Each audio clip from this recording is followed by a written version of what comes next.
Halo teman-teman, bertemu lagi dengan aku Toro Rukmono Aji. Sebelumnya aku mau mengucapkan terima kasih banyak buat teman-teman yang sudah mau mengklik video ini.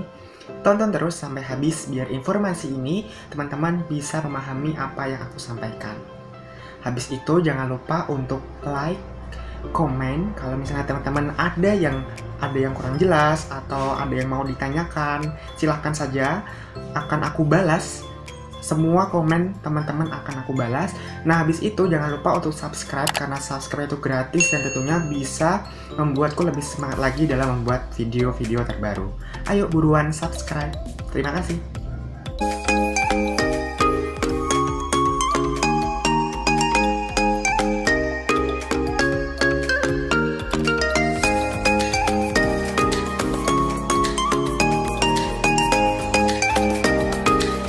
Seperti yang telah kita ketahui, PKN STAN untuk tahun ini 2021 telah memberikan sebuah pengumuman terkait SPMB PKN STAN.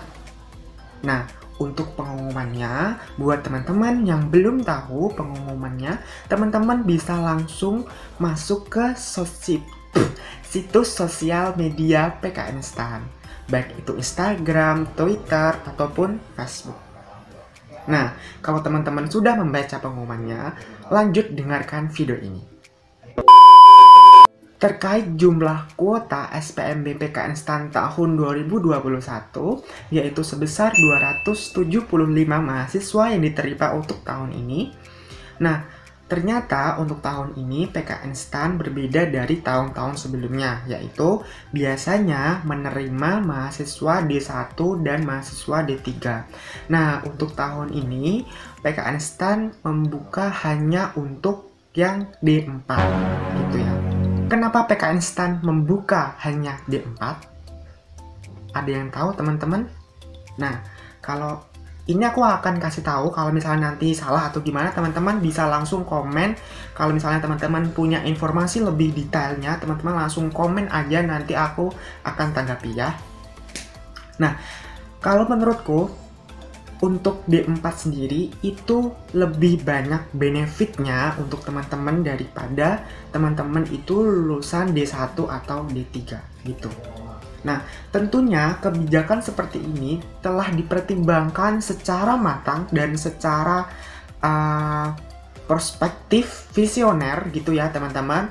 Kedepannya tuh seperti apa, kebutuhan SDM-nya bagaimana. Jadi telah mempertimbangkan kebutuhan SDM yang lulusan D1 sama D3 itu udah terlalu banyak, sehingga untuk PKN saya sendiri hanya membuka yang D4.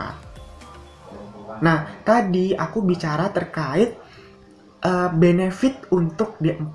Benefitnya apa? Nah, banyak benefitnya teman-teman. Jadi teman-teman jangan langsung patah semangat, kok nggak ada D1 ya langsung kerja, kemudian D3 langsung kerja gitu ya.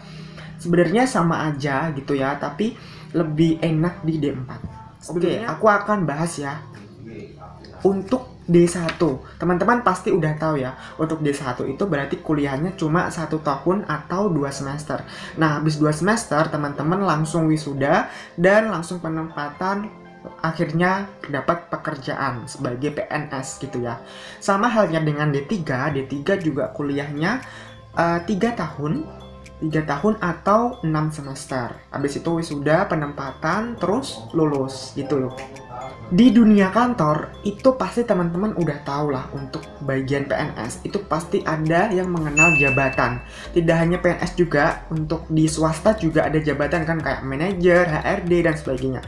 Nah, kalau untuk PNS itu juga ada golongan 2A, 2C, 2B, 4A dan lain sebagainya gitu ya. Nah, untuk menaikkan golongan itu dibutuhkan adanya suatu pendidikan lagi, atau misalnya kalau nggak pendidikan, teman-teman bisa nunggu beberapa kurun waktu untuk bisa naik golongan gitu. Nah, untuk lulusan D1 itu golongannya adalah 2A. 2A ya teman-teman. Sedangkan untuk untuk D3 itu golongannya adalah 2C. Lalu untuk D4 itu golongannya apa sih Kak? Untuk yang D4 golongannya adalah 3A. Jadi berbeda grade, semakin tinggi kita pendidikannya, maka semakin tinggi juga golongannya.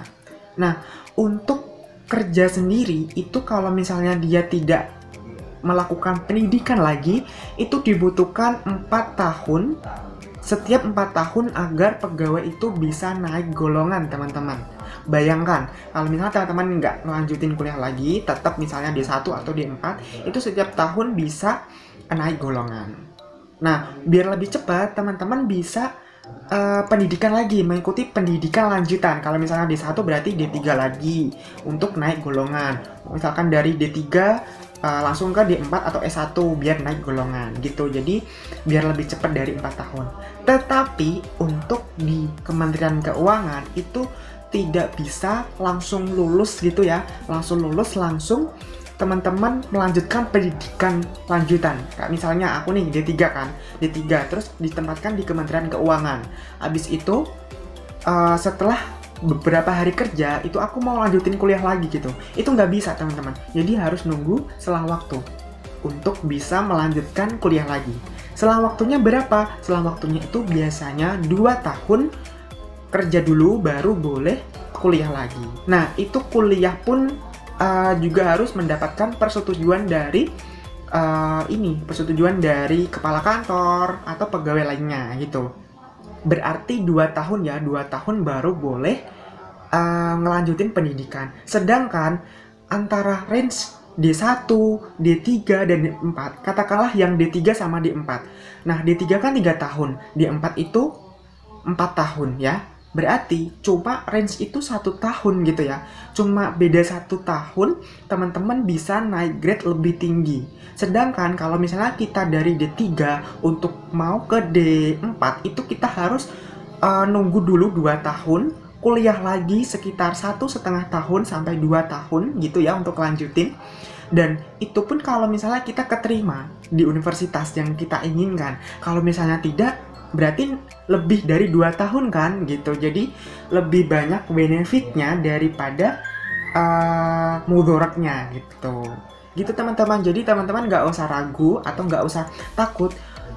Nggak usah takut untuk biaya hidup atau bagaimana, karena di sana itu juga menyesuaikan lah, untuk biaya hidup juga menyesuaikan karena lingkungannya itu lingkungan buat mahasiswa STAN. Jadi udah diadaptasi lah gitu buat menengah, untuk ada menengah ke atas, menengah ke bawah juga ada. Jadi nggak usah khawatir tentang itu gitu ya teman-teman. Mungkin sekian itu dulu videoku kali ini, semoga bisa bermanfaat untuk teman-teman. Jangan lupa untuk di subscribe ya teman-teman, biar informasi ini bisa lebih bermanfaat untuk orang banyak. Oke, assalamualaikum warahmatullahi wabarakatuh. See you.